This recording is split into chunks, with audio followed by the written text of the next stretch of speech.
دیکھیے ایک تو ریلوے کا جو عملہ ہوتا ہے وہ روزانہ کی بنیاد پر ٹریک کو چیک کرتا ہے. وہ گینگ مینز ہوتے ہیں جو نٹ بولٹ ٹائٹ کرتے رہتے ہیں, وہ مکمل طور پر اس کی چیکنگ کی جاتی ہے. لیکن جب آج صبح ہماری کچھ لوگوں سے بات ہوئی تو جو گینگ مینز ان کا کہنا تھا کہ دیکھیں ہمیں اگر جو چیزیں مہیا ہوں گی تو ہم وہ لگائیں گے. اگر ہمیں ہر سلیپر کو فکس کرنے کے لیے 4 کیل ملیں گے تو ہم لگائیں گے. اگر ہمیں ملیں گے 2 کیل تو ہم تیسرا کیل یا چوتھا کیل کہاں سے لگائیں گے؟ تو ریلوے انتظامیہ کی جانب سے انہیں ریلوے حکام کی جانب سے انہیں مکمل چیزیں ریلوے انتظامیہ کی جانب سے انہیں مکمل چیزیں فراہم نہیں کی جا رہی, جس کی وجہ سے وہ یا تو پتھر لگاتے ہیں یا پھر وہ لکڑی کے ٹکڑے لگا کر وہ کیل کی جگہ پہ لگا کے جگاڑ کر رہے ہیں. آج بھی جس ٹریک ڈاؤن ٹریک سے ٹرینوں کو گزارا جا رہا ہے وہاں پر یہی فارمولہ استعمال کیا جا رہا ہے. کہیں پتھر لگائے جا رہے ہیں, کہیں پر کیلیں لگائی جا رہی ہیں, کہیں لکڑی کے ٹکڑے لگائے جا رہے ہیں. ہم نے جب ریلوے آفیشل سے بات کرنے کی کوشش کی تو ریلوے آفیشلز نے موقف دینے سے انکار کر دیا. ڈی سی او ریلوے سے مسلسل رابطہ کرنے کی کوشش کی, انہوں نے فون اٹھانا تک گوارا نہیں کیا, جو وہ موقف دینے سے انکار کر دیا. اس کے علاوہ یہاں پر کوئی ریلوے کو ایسا یہ آفیشل بتائیں نہیں ہے. جب یہ پورے محکمے کا حال ہے کہ جو ریکوائرڈ چیزیں چاہیے, جو سلیپرز جن کی آپ بات کر رہے ہیں, جن سے جوڑا جاتا ہے, ٹریک پہ لگایا جاتا ہے, وہ اویلیبل نہیں ہے. وہ کہہ رہے ہیں 2 تھیں تو 2 لگا دیں, ضرورت 4 کی ہوگی. تو یہ تو پورے محکمے پہ ذمہ داری عائد ہوتی ہے. اب جو انویسٹیگیشن ہوگی, کوئی ٹیم تشکیل دی گئی ہے, بتایا گیا ہے کن کن لوگوں سے پوچھا جائے گا, تفتیش کی جائے گی, کچھ ہو رہا ہے اس حوالے سے؟ دیکھیں ہر حادثے کے بعد ریلوے حکام کی جانب سے یہ اعلان کیا جاتا ہے کہ تحقیقاتی ٹیم بنا دی گئی ہے جو شواہد اکٹھے کرے گی اور وہ سامنے لایا جائے گا کہ یہ حادثہ کیوں پیش ہے. لیکن آج تک کسی بھی ریلوے جو بھی حادثے ہوئے ہیں, جو بھی ڈیریلمنٹ ہوئی ہے, اس کی کوئی رپورٹ سامنے نہیں ہے کہ کیا وجہ. ہمیشہ ٹریک پہ الزام لگا دیا جاتا ہے کہ لوگوں پہ لگا دیا جاتا ہے, بری حالت ہے. پچھلے ٹریک کی بات آتی ہے کہ پچھلے سال بارش ہوئی اس کی وجہ سے ٹریک ڈوب گیا. لیکن یہ نہیں دیکھا جاتا کہ ٹریک کو مضبوط کرنے کے لیے, ان سلیپرز کو مضبوط کرنے کے لیے, اس کے اوپر ٹرین گزارنے کے لیے جو SOPs ہونی چاہیے, جن پہ عمل کرنا چاہیے, وہ مکمل نہیں کی جا رہی. ٹریک کو مضبوط نہیں کیا جا رہا, فش پلیٹس کو نٹ نہیں لگایا جا رہے, سلیپر کو مضبوط کرنے کے لیے نٹ نہیں لگائے جا رہے. تو یہ ذمہ دار اس کا کون ہوگا؟ تو ریلوے کے جو حکام ہیں, جو ریلوے کے اعلیٰ حکام ہیں, انہوں نے کبھی بھی ان چیزوں کو ہائی لائٹ نہیں کیا, ان کی نشاندہی نہیں کی گئی. بس خانہ پوری کے لیے ایک رپورٹ بنا دی گئی. آپ دیکھیں ہزارہ ایکسپریس سے 2 دن قبل علامہ ایکسپریس جو ہے وہ پٹیدن ریلوے اسٹیشن پر ڈیریلمنٹ ہوئی تھی, اس کی 2 بوگیاں اتر گئی تھی, اس کا کچھ پتہ نہیں چلا. اس کے آج جو ہے وہ کل جو ہزارہ ایکسپریس کو اتنا بڑا خوفناک حادثہ پیش آیا ہے, اور وہ بھی 1 نہیں 2 نہیں 30 بندہ مرتا ہے تو خبر بنتی ہے, تو حکام کو ہوش آتا ہے, تو وہ پریس کانفرنس کرتے ہیں. 2 بوگیاں اتر گئیں, یہ کوئی خبر ہے سلیم سے؟ تو یہ کوئی بات جس پہ نوٹس لیا جائے؟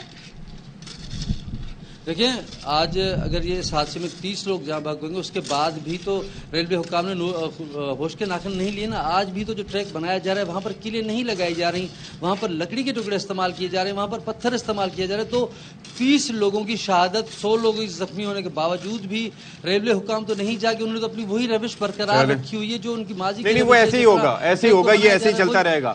شکریہ آپ کا بھائی سلیم صاحب, تو آپ نے ہمیں صورتحال سے آگاہ کیا. یہاں پر صرف سر پینے والی بات ہے, جہاز کا حادثہ ہو جاتا ہے, سمپلی رپورٹ بناؤ, پائلٹ ذمہ دار. کوئی میکینیکل فالٹ یا مینٹیننس کس طرح سے ہوتی ہے, یا پارٹس کس طرح سے ہوتی ہے, جو خود اب اس دنیا میں نہیں رہا, جو دنیا میں نہیں رہا, ظاہر ہے he won't be able to defend himself. اگر یہ ٹرین کا حادثہ ہوتا ہے, ٹریک پہ نشانہ, اگر آگ لگ جائے ٹرین میں تو فوراً کہہ دو جی جا رہے تھے, انہوں نے سلنڈر جو ہے وہ جلا لیا تھا, انہوں نے یہ کر لیا تھا. تو جو حکام آتے ہیں اور یہاں پر فوائد اٹھانے کے لیے ماشاءاللہ سارے کے سارے, اور ہم بات کرتے ہیں عملے کی, ابھی بات کریں تعداد کی بات کریں تو آپ دیکھیے گا تعداد کتنی ہوگی. ہم بات کرتے ہیں ٹورزم کی, ٹورزم کو فروغ کیسے دیا جائے. یہی وہ ریلوے ہے جو یورپ میں اگر آپ جائیں تو ایک ملک سے ایک کنٹری سے دوسری کنٹری آپ ٹرین میں ہی سفر کرتے ہیں. چائنا کی بات کریں, UAE کی بات کریں, سعودیہ کی بات کریں, سپیڈ ٹرین چلتی ہے اور لوگ بلٹ ٹرین چلتی ہیں, اور اشفاق لوگ یہ سوچتے ہیں کہ ہم چاہتے ہیں ہم اپنے کمیوٹ کو انجوائے کریں, ہم کوئی کتاب پڑھ لیں, ہم کوئی سانگ سن لیں, ہم اپنا کوئی کام کر لیں, لیپ ٹاپ پہ کچھ کر لیں, تو وہ یہ والی ٹرانسپورٹیشن جو ہے وہ استعمال کرتے ہیں. آپ عجیب بات کر رہی ہیں, وہاں پر ٹرین چلتی ہے پتہ نہیں چلتا, سٹریس ہونا شروع ہو جاتی ہے. ہم یہاں پہ جس طرح کی گاڑیوں میں بیٹھنے کے عادی ہیں, ویسے جب ٹرین میں بیٹھتی ہیں تو چکا چک ڈگا ڈک, چکا چک ڈگا ڈک, چکا چک ڈگا ڈک, آپ کو پورا نیند. آپ 4 دن بعد, بالکل صحیح ہمارے پروڈیوسر صاحب بھی جو فرما رہے ہیں بالکل ٹھیک ہے, جب آپ 4 دن بعد بھی اترتے ہیں تو آپ یوں تھوڑے سے ہوتے ہیں کہ اور آپ تھرو آؤٹ دعائیں پڑھتے ہوئے جا رہے ہوتے ہیں, کیونکہ آپ کو دعاؤں پہ یقین ہے کہ اللہ نے ہماری زندگی لکھی ہے تو ہم بچ جائیں گے, نہیں تو ہم سسٹم پہ بلیو نہیں میں تو حیران ہوں صدف عبد الجبار کہ ہمارے وزیر ریلوے, ہمارے یہاں مسئلہ یہ ہے, ایک وزیر اعظم تھے وہ کہتے تھے میں ٹی وی دیکھ رہا تھا تو پتہ چلا فلانی چیز اتنی مہنگی ہو گئی. وزیر ریلوے کہہ رہے ہیں کہ میں دعا کر رہا تھا کہ کوئی حادثہ نہ ہو جائے. بھائی اس طرح کے ٹریک کے ساتھ حادثہ نہیں ہوگا تو اور کیا ہوگا. ایک منسٹر یاد ہے, ان کا تعلق بھی ریلوے سے ہی تھا, وہ یہ فرما رہے تھے جی دعا کر کے بیٹھا کریں, حادثے تو ہو جاتے ہیں, آیت الکرسی کا ورد کیا کریں. اتنی مشینری, اتنی بڑی مشینری ہے, کچھ تو خراب. اگر ہم آج 21 سینچری میں یہاں کھڑے ہیں, 2023 میں ہم یہاں کھڑے ہیں, تو ہمیں بتائیں ہم کیوں اس کیا کہنا چاہیے باربیرک دور سے یا کیوز کے دور سے ہم ابھی تک باہر کیوں نہیں آ رہے. ایک اور چیز صدف, آپ کو پتہ ہے سڑکوں کی صفائی کس وقت ہوتی ہے, ہاسپٹلز کی صفائی کس وقت ہوتی ہے, جب وہاں پر کوئی وی وی آئی کا دور ہوتا ہے. کیوں نہیں یہ جو ٹی اے ڈی اے دیتے ہیں, یہ جو ایم این ایز کو, ایم پی ایز کو سفر کرنے کے لیے ہوائی جہاز کا, آپ ٹرین میں سفر کرائیں نا.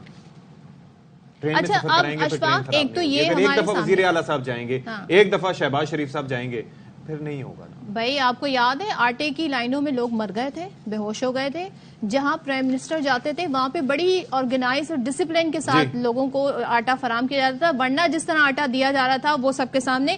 یہ تو ابھی انویسٹیگیشن ہوگی, لیکن ہمارے نمائندے نے پہلے ہی بتا دیا کہ جی وہاں پر ٹریک جوڑنے کے لیے لکڑیاں اور پتھر اور ان چیزوں کا استعمال کیا جا رہا ہے. لیکن ایک حادثے کے بعد جو دوسرا حادثہ ہوتا ہے جس کی وجہ سے بھی لوگوں کی زندگی جاتی ہے, وہ یہ ہوتا ہے کہ بروقت اور جو ریکوائرڈ طبی امداد ہے وہ نہ ملنا. نواب شاہ کے قریب جی یہ مسئلہ ہے. ہونے والے جو ٹرین حادثے کے زخمی مسافر ہیں وہ مختلف اسپتالوں میں زیر علاج ہیں, اور زخمیوں کی جو حالت ہے, طبی سہولیات ہیں, وہ کیا ہیں, ذرا رضوان تھے وہ ہمیں اس حوالے سے بتاتے ہیں, پھر اس پر بات کرتے ہیں. گزشتہ روز سراڑی کے قریب کراچی سے حویلیاں جانے والی ہزارہ ایکسپریس حادثے کا شکار ہو گئی تھی. حادثے میں 30 افراد جاں بحق ہوئے تھے, جن میں 3 بچے اور 12 خواتین شامل ہیں. میں موجود ہوں پیپلز میڈیکل یونیورسٹی اسپتال میں, جہاں جو ہے وہ 38 زخمی جو ہے وہ زیر علاج ہیں. وہاں سے گاڑی نکلی تھی نا سراڑی سے, تو اسپیڈ کم نہیں ہوئی تھی. سراڑی سے نکلتے بس وہ لائنوں سے اوور اسپیڈ تھی, پتہ ہی نہیں چلا, اور فل کراس کی ہے سراڑی والا. اس کے بعد پتہ نہیں پہلا ڈبہ کراس الٹا ہے, اس کے بعد ساتھ ہی سارے سمجھ نہیں ہوا کیا ہے. بس میرا پارس لے گئے تھے, موبائل بھی 80,000 روپیہ میرے اس پارس میں اندر تھا. ابھی پیسے نہیں ہے, موبائل بھی نہیں, یہ سامان واپس دے کے گئے ہیں. تمام جاں بحق افراد کی شناخت کر لی گئی ہے, جن میں 27 افراد کی میتوں کو ورثہ کے حوالے کر دیا ہے, جبکہ رات دیر تک جو ہے وہ ریسکیو کا عمل مکمل کر لیا گیا ہے. جی اینٹیسپیشن ہی نہیں ہوتی نا, ظاہر ہے کہ حادثہ ہوتا ہے تو ان علاقوں میں میں بار بار کریڈٹ دیتا ہوں کہ جس اپنی کم بساط اور استطاعت کے باوجود وہاں پر لوگوں کو ٹیکل کیا گیا, اور مجھے پتہ چلا, ظاہر سوشل میڈیا سے ہی پتہ چلتا ہے کہ کس طریقے سے لوگ وہاں پر جا کے امداد کرتے رہے, پانی لے کے جاتے رہے, زخمیوں کو وہاں سے نکالنے کی کوششیں کرتے رہے. تو جناب آپ لوگوں کا بہت شکریہ, اللہ تعالیٰ آپ کو اس کا اجر دے گا جو مقامی وہاں پر تھے. لیکن ظاہر ہے کہ اس کے بعد ہم بارہا یہ کرتے ہیں کہ 2 شعبے ہیں جس کے اندر ہماری انویسٹمنٹ نہ ہونے کے برابر ہے گورنمنٹ کی, ایک ہے ہیلتھ, دوسرا ایجوکیشن. اس معاملے پہ ایسا سلسلہ ضرور ہونا چاہیے. سندھ میں کچھ جگہ ہیں جہاں پر بڑے اچھے ہاسپٹل ہیں. کسی بھی معاشرے کی ترقی کے لیے اس وہاں کے لوگوں کی ڈیولپمنٹ, ہیلتھ اور education is very important. These factors are very important, لیکن ان پر ہوتا کچھ نہیں ہے. بہرحال ہم یہاں بریک لے رہے ہیں, اور بریک کے بعد واپس آئیں گے تو مزید بات کرتے ہیں.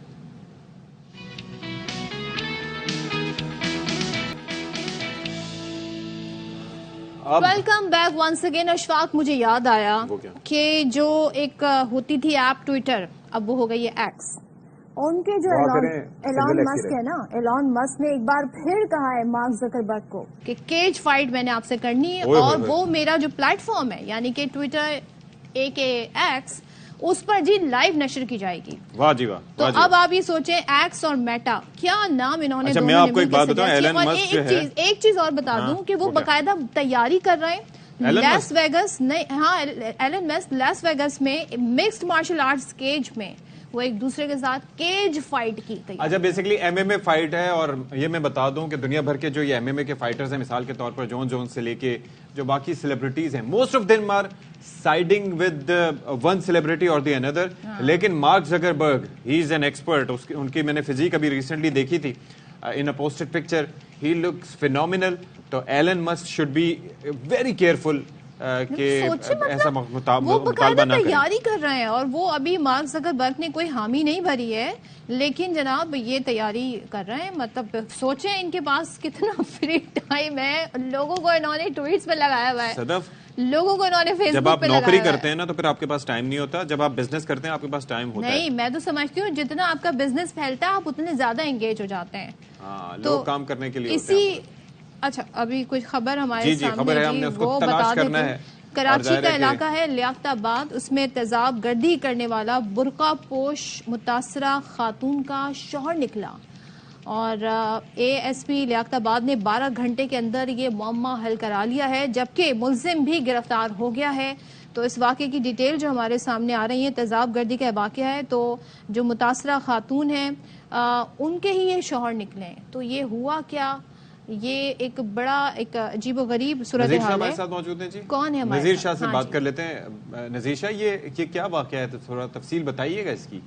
بالکل، دیکھیں لیاقت آباد میں 3 بچوں کی ماں ہے جو سو رہی تھی، اس کے اوپر تیزاب پھینکا گیا تھا، جس کے بعد شوہر کی جانب سے یہ بتایا گیا تھا کہ ایک برقع پوش خاتون گھر میں آئی اور اس نے اس کی بیوی پر تیزاب پھینکا، جس سے وہ شدید جھلس گئی تھی. لیکن اب یہ معاملہ باقاعدہ غیرت کے نام پر بیوی پر تیزاب پھینکنے کا نکلا ہے، اور وہ خاتون برقع پوش خاتون نہیں بلکہ اس کا شوہر تھا جس نے اس کے اوپر تیزاب پھینکا. اور اے ایس پی لیاقت آباد کی ٹیم نے 12 گھنٹے کے اندر نہ صرف یہ معمہ حل کیا بلکہ اس کے شوہر کو بھی گرفتار کیا، اور اس کی باقاعدہ CCTV فوٹیجز حاصل کی گئی ہیں. خاتون سے اے ایس پی لیاقت آباد کی جانب سے ملاقات بھی کی گئی اسپتال میں، اور ان کی جانب سے بتایا گیا کہ ٹیم نے چاروں جانب کا جب جائزہ لیا اور CCTV فوٹیج چیک کی تو اس کے اندر دیکھا گیا کہ اس کا شوہر گھر سے کچھ چھپا کر بھاگتے ہوئے اسی ٹائم پر نکل رہا ہے جس وقت یہ تیزاب گردی کا یہ واقعہ پیش آیا تھا، اور اس فوٹیج میں مشتبہ حالت میں اور بھی کچھ لوگ اریسٹ کیے گئے ہیں اسی واقعے کی مناسبت سے.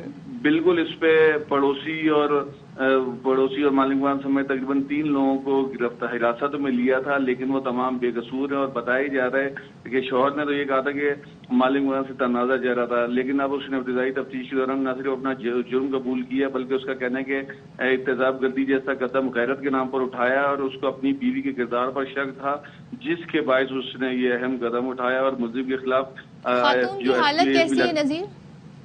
دیکھیے، خاتون ویسے تو اسٹیبل ہے، لیکن چونکہ تیزاب ان کے اوپر گرا ہے اب اس کو ریکور ہوتے ہوتے تو وقت لگے گا. لیکن اب اس واقعے کا باقاعدہ مقدمہ بھی درج ہو گیا جس کے اندر ابتدائی طور پر تو نامعلوم برقع پوش خاتون کو نامزد کیا گیا تھا، لیکن اب اس کے اندر مزید گرفتاری ہو گئی ہے. ٹھیک ہے، تھینک یو سو مچ. اور یہ ہمارے معاشرے کا ایک بھیانک چہرہ ہے جس کی ایک مثال آپ اس خبر کی صورت میں دیکھ رہے ہیں. نذیر ہمیں آگاہ کر رہے تھے. لیکن بڑا ظلم ہے جی، اس کی انویسٹیگیشن ہونی چاہیے. اچھا جی، ایک اور بھیانک اس سے پہلے وہ میں یہی کنیکٹ کر رہی تھی کہ لوگوں کو آپ نے ان کاموں پہ لگایا ہوا ہے. اب کچھ لوگ آن لائن ایپس کے ذریعے جو ہے وہ لون کا اسکیم کا چکر کیا ہے کہ جو ہمارے معاشی حالات ہیں نا تو لوگوں کو مدد کی ضرورت ہوتی ہے، لوگوں کو پیسہ چاہیے ہوتا ہے. اب مسئلہ یہ ہے کہ اگر مجھے رقم چاہیے، میں صدف سے بات کروں، کسی سے بات کروں، لیکن ہر کسی کے حالات ایسے ہیں کہ کوئی بھی مدد چاہتے ہوئے بھی نہیں کر پاتا، کیونکہ بعض اوقات آپ مدد کرتے بھی ہیں لیکن اس کو واپس لینے کا کوئی طریقہ نہیں ہوتا، کیونکہ آپ ڈیمانڈ کرتے ہیں وہ آگے سے ملتے ہیں. اب اس میں کیا ہے کہ وہ بینک سے جو لینے کا طریقہ ہے وہ سب کے سامنے ہے کہ اس کے ٹرمز اینڈ پروسیجرز ہوتے ہیں. لوگ جاتے ہیں سستے طریقے کی طرف، اس کے اندر جس طریقے سے ان کو جال میں پھنسایا جاتا ہے تو بظاہر تو یہ بتایا جاتا ہے کہ یہ کرتے اس کے تو کچھ بھی پیسے نہیں دینے، آپ نے یہ رقم آئی اور اللہ اللہ خیر صلی اللہ. اس کے بعد ہوتا یہ ہے کہ ایک تو وہ انٹریسیبل ہوتے ہیں، بہت کم ایسے ہوتے ہیں جو securities and exchange commission of Pakistan میں رجسٹرڈ ہوتے ہیں. اس کے بعد ان کی کوئی لوکیشن نہیں ہوتی کہ ان کا دفتر کس جگہ پہ. پھر وہ آپ کی جو معلومات ہیں ذاتی وہ لوگوں کو دیتے ہیں اور وہ ریکوری والے بدتمیزی کرتے ہیں، بدتہذیبی کرتے ہیں. کچھ لوگوں کے واقعات میں نے یہ بھی سنے، وہ کہتے ہیں جی وہ یہ کہتے ہیں ہمارے پاس تمہارا ایڈریس ہے، ہمارے پاس ایکسیس ہے تمہارے موبائل تک، ہمارے پاس تمہاری پکچرز ہیں، ویڈیوز ہیں. کہتے ہیں نا کچھ لوگ تمہارے رشتہ داروں کو بتائیں تم کیا کرتے ہو، گن دکھا کے لوٹتے ہیں، اور کچھ لوگ آپ کو ایسے ہی کھلونا گن دکھا کے بھی لوٹ لیتے ہیں. تو ذرا اس پہ بھی دھیان رکھیں کہ بلیک میل ہو رہے ہیں. اور پھر ایک اور چکر بھی ہے، اور یہاں پر صرف سادہ لوگ ہی اشفاق. خبر یہ ہے کہ صرف وہی اس کا شکار نہیں، تاجر بھی اس کا شکار ہو رہے ہیں. سوچیں ان کو تو کتنی انفارمیشن ہوتی ہے اور ان کو سارا سسٹم کا بھی اندازہ ہوتا ہے. تو اب آپ کو یہ بتا دیں کہ ڈیجیٹل نوسر باز لاہور چیمبر آف کامرس کے تاجروں سے بھی ہاتھ کر گئے ہیں. کروڑوں کا کاروبار کرنے والے آن لائن نوسر بازوں کا یہ شکار بن گئے تاجر. اور لاہور چیمبر کے تاجر رہنما عمران اصغر سمیت دیگر نے آن لائن ایپ میں کروڑوں روپے کی سرمایہ کاری کی ہوئی تھی. اب یہ آپ اندازہ لگائیں, میں بھی ان کو پتا ہو پہلے سے, اس کے باوجود بھی انہوں نے کیا, اور 2 ماہ یہ منافع ملتا رہا, لیکن پھر ہر منافع کے ساتھ ساتھ اصل رقم بھی چلی گئی, اور آن لائن انویسٹمنٹ ایپس اب تک ہزاروں شہریوں کو کروڑوں کا چونا لگا چکی. اچھا, تو اس پر بات کر لیتے ہیں جی. جو اس اسکیم کا شکار ہوئے ہیں, لاہور چیمبر آف کامرس میں اپوزیشن رہنما میاں محمد اصغر, جو کہ اس حالت سے گزرے ہیں, ان سے پوچھ لیتے ہیں کہ یہ کیسے ہوا. بہت شکریہ اصغر صاحب فار بینگ ود اس. سب سے پہلے تو جی ہم اس معاملے میں آپ کے ساتھ اظہار ہمدردی کر سکتے ہیں, افسوس کا اظہار کر سکتے ہیں. یہ ہوا کیسے؟ You are a businessman, آپ تو سمجھتے ہیں کہ کوئی چیز اتنی آسانی سے ملے تو اس کے اوپر بھروسہ نہیں کرنا چاہیے, لیکن کیسے ان لوگوں نے آپ کو اپنے چنگل میں پھنسایا؟ جی بسم اللہ الرحمن الرحیم.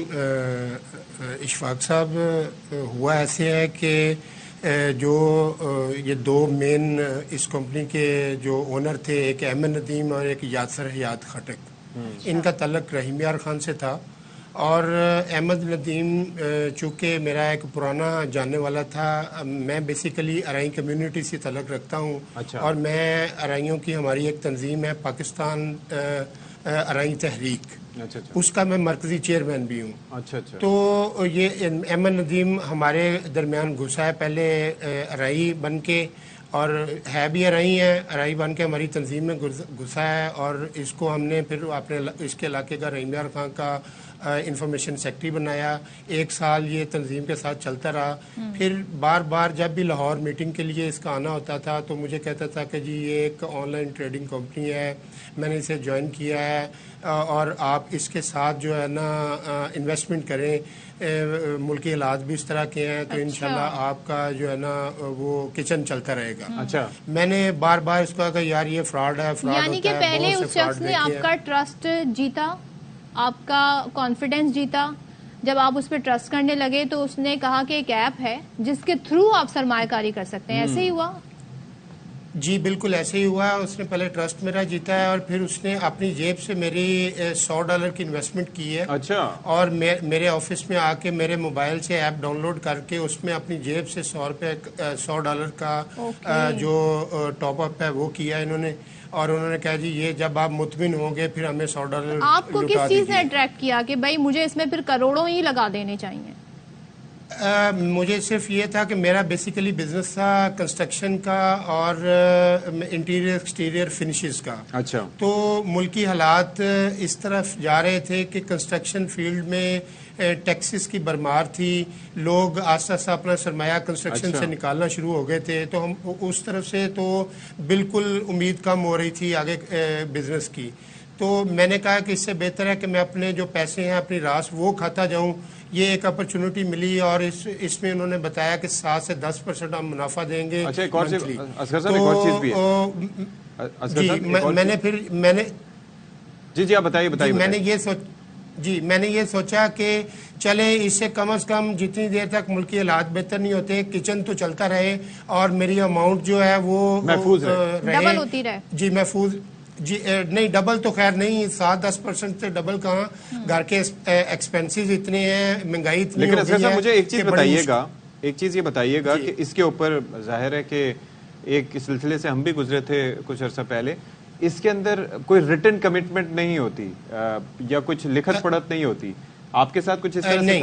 اور دوسرا یہ کہ آپ کی جو میں وہ دیکھ رہا ہوں نا, ظاہر ہے کہ جو ہمارے پاس ڈیٹیل کچھ ایک ٹرانزیکشن نہیں تھی, یہ کئی ٹرانزیکشنز کے تھرو آپ نے پیسہ اپنا اس میں لگایا, ایسا ہی تھا؟ جی بالکل گریجولی جیسے جیسے یہ میرا ٹرسٹ بلڈ ہوتا جا رہا تھا ویسے ویسے میں اس کو انویسٹ کرتا جا رہا تھا. اور یہ کسی بھی بینک سے کنیکٹڈ نہیں تھا؟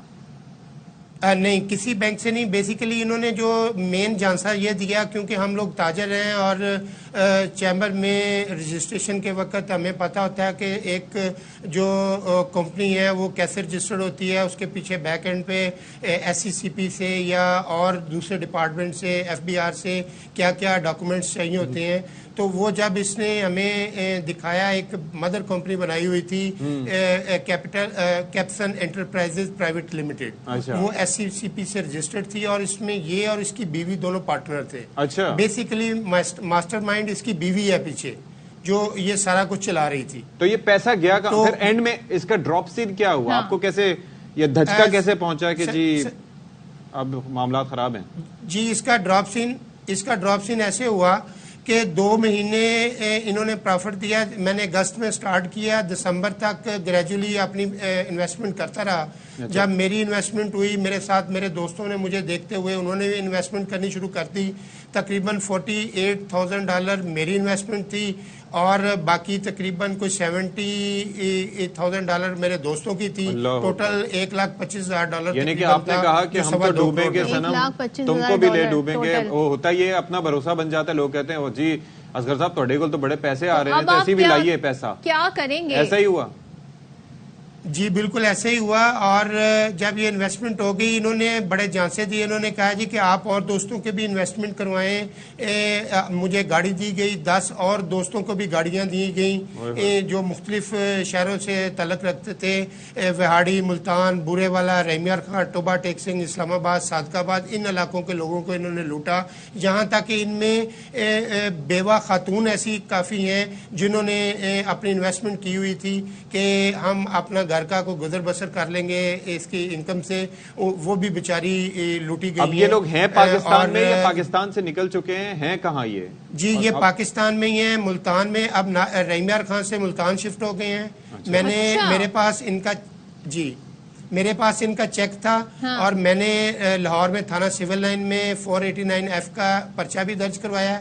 اور اس کے بعد یہ آپ کے لاہور میں جو ہمارے کامرس بیٹ کرنے والے مظہر اقبال ہیں, انہوں نے یہ سٹوری آپ کے ایئر وائی پہ سب سے پہلے. اچھا اب ایک بات بتا دیں, آپ تو ہیں تاجر رہنما, آپ کو لین دین کے طریقہ کار بھی پتہ ہے, اس کے باوجود بھی آپ کو اتنی بڑا فراڈ کا سامنا کرنا پڑا. اب جو یہ سادہ لوگ ہیں, آپ نے کیا لیسن لرن کیا کہ کیا کن چیزوں پہ ٹرسٹ کرنا چاہیے, کون سی چیزیں شیڈی ہوتی ہیں, کون سے ریڈ فلیگز ہوتے ہیں جنہیں غور کرنا ضروری ہے؟ یہ ٹوٹلی ہر چیز ابھی بھی میں دیکھ رہا ہوں سوشل میڈیا پہ اتنی برمار ہے اس کی. روز کوئی نہ کوئی نئی ایپ, نئے کوئی کمپنی آ رہی ہے, اتنے % پروفٹ, ڈیلی اتنا کما لیں, اتنا کما لیں, لیکن یہ سب فراڈ ہے. میری تمام لوگوں سے گزارش ہے کہ خدا را بچیں. ہم لوگ تو پھنس گئے ہیں. آج کل پیسہ کمانا مہنگائی کے اس دور میں بہت مشکل ہے.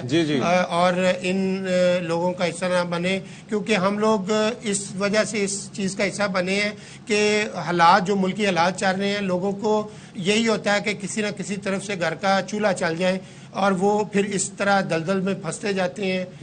میں نے لاہور میں جو چیز ڈائریکٹلی کسی بھی بینک سے کنیکٹڈ نہیں ہے, خاص طور پہ پیسوں سے متعلقہ ایپ, اس پہ تو کبھی بھی ٹرسٹ نہ کریں.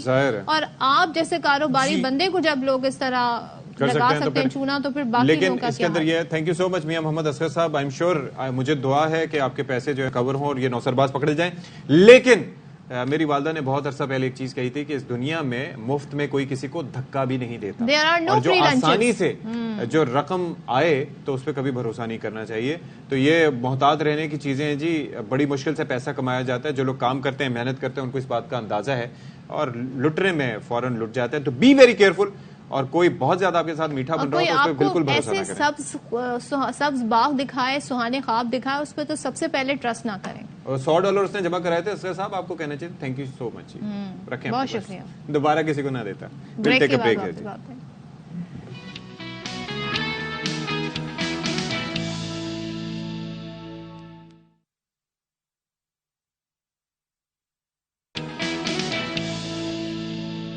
جی اب تذکرہ پاکستانی قوم کے فیوریٹ کام کا, وہ کیا ہے؟ ایک تو سونا ہے اور دوسرا کھانا.